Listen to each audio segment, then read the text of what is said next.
Mastering the art of hospitality means dedicating yourself to a promise of delivering a level of service that no algorithm or chatbot could ever replace. A level of service so tailored and curated to a guest that it almost feels like magic. Yet in the fast-paced modern day, hotel concierges have had to consistently meet an ever-growing demand for more complex service delivery in ways that now necessitate the use of technology just to survive. So instead of merely surviving guest demands amidst our industry's digital transformation age, how do the Clador members thrive by using technology? What do they actually use technology for in their day-to-day? How do they know where to place their internal fulcrum point to properly balance the use of technology and the human acts of service when they're engaging guests? In order to answer these questions, we must first understand what the true role of technology is in the eyes of Le Clador members. To them, technology's role has nothing to do with enhancing personalization and has everything to do with removing all of the barriers that keep them from personalizing service at scale for every single guest they encounter. I think it should make us more efficient. Like every other technology that's come before it, like the calculator, like the internet, so you don't have to spend time. I mean, talk to any concierge. What do they hate doing? They hate doing emails and admin, because that's not, if we were email admin people, we wouldn't be in this business. We're in this business because we love people. And so if technology can make me more efficient and give me back 30 minutes, 45 minutes of my day where I don't have to sit and figure out, the mundane emails, and then I can be chatting with my guests, giving them recommendations, showing them on the map, that's what I love to do. That's why I show up and to work every day. That's what gives me fire and passion. And I think, again, you can see on my concierge team, when they make a true connection with the guest, that's what motivates them and inspires them. It doesn't inspire them to sit and write emails. It doesn't inspire them to sit and give parking lot directions. That's not what we're here for. We're here for, like you said, just giving a hug when their daughter goes off to study abroad. Telling them or hearing their story about their anniversary that they celebrated at your hotel 30 years ago. And you're like, wow, you're back and I get to help you celebrate it again. That's phenomenal. That's so cool. Who can say that? Through technology, we become more efficient. It may save us time to draft something or to research something. However, every single piece of communication, be it verbal, be it written, text, however we're communicating with our guests and our travelers, in every communication there should be something that is that's illustrating that I personally know what your needs are. I personally recognize you.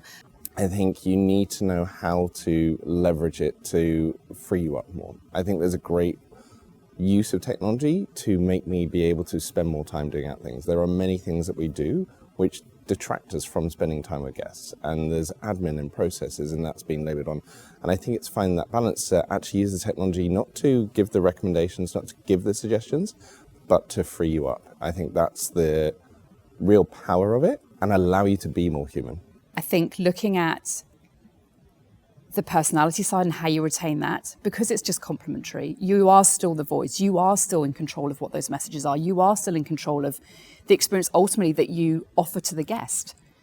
What the technology and the digital is doing is helping you just get there quicker. It's giving you that breadth of choice for how you personally as a concierge work, what fits your personality, your style, your property, but also it allows you to fit how your guest wants to receive their information. Instead of focusing on UI, focus on HI. Instead of user interface, think about human interface. Because the bottom line is, yes, the tech might be there or developing very quickly or advancing rapidly, but you still need the human element to deliver it, to explain it, to use it. So do not program it, do not set it up, do not create it, just thinking about the zeros and ones. Think about the human who will use it, and especially in our case, in hospitality, it has the human use it for other humans. If you don't have a technology, it takes more time to do things. But so that we have to make the balance. If we can more rely on technology side, what we have to decide what we need to move to the technology, and then especially at the lobby, at the counter, face-to-face, we need to take more time to face-to-face services. Especially in Japan, is the service staff is shortened. So we have to utilize more these technology, and then some of the part we have to rely on it. Our hospitality industry faces a critical question. Why have we been prioritizing investing in technologies that replace the human touch of service over technologies that augment the human touch of service? Has this approach undermined the guest experience in any ways that ultimately hinder our ability to drive more expedient returns on investment?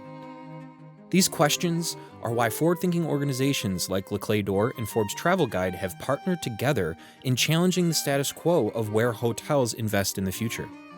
They recognize that the skeleton key to driving a stronger ROI exists with technology that enhances, not replaces, the humanity of service delivery. So as the demand for genuine human connection in hospitality grows, how are these organizations thinking differently when applying technology to drive ROI through service delivery? What can we learn from them and act on now before the guest demand pendulum swings away from the digital age in a post-pandemic world and back towards a more human experience?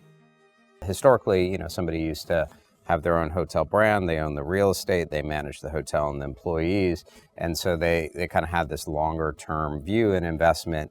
When you started going asset light in hotels, it was more capital efficient and Wall Street friendly as an investment vehicle, and most of the revenues were then based on hotel bookings for the room and a little bit on F&B and events and things like that. And I think what has happened over the decades is it's kind of the squeeze for profitability and growth. Public companies, but also private equity too, has kind of squeezed out the human element. If you do that and you're charging high prices, somebody say, oh, go back to the hotel maybe once, or somebody should check it out, but I'm not going to go back there because I have nothing's touching my soul that's connecting. It's a beautiful property, but why would I go back versus, wow, the way they treated my kids, or when we celebrated that special occasion, or how the staff makes me feel, and I'm going to go there every year with my family, for example. I think there's another element too, other than industry dynamics in terms of structure and financial structure, as well as, who are the players,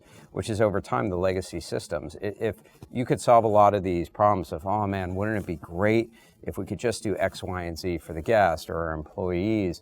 Well, if you could do that cost efficiently with the legacy systems, the problem would have solved by now. So almost by tautology, it has failed.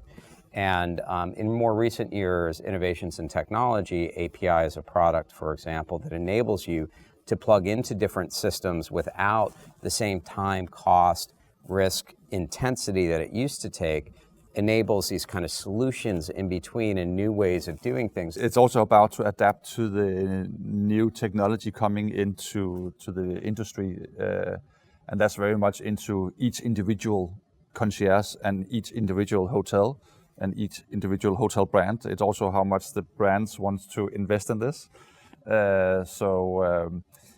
You're very much dependent on that. Obviously, there's other tools that you can use to help yourself in your work, but it's about adapting yourself into using it, but also keeping with traditions. I think is for me the golden rule, and to keep up to date with what is new in technology, at least, to be able to adopt that into your line of work. As times change and technology evolves, we've seen a great shift in people becoming much more self-reliant and doing things certainly by themselves, and being really taken over by their need for technology, or their feeling that if I can do it, why don't I do it? And I do believe that there will be a paradigm shift. I think that the pendulum has swung so far to people being so self-engaged with technology where they don't know anything else, that they will find it to be invigorating and fresh to find that human interaction. That will be the new hot thing, to have one-on-one communication again. And I think it will set us apart, because that's what concierges are. There's technology and then there's humanity. And humanity is the soul of the concierge.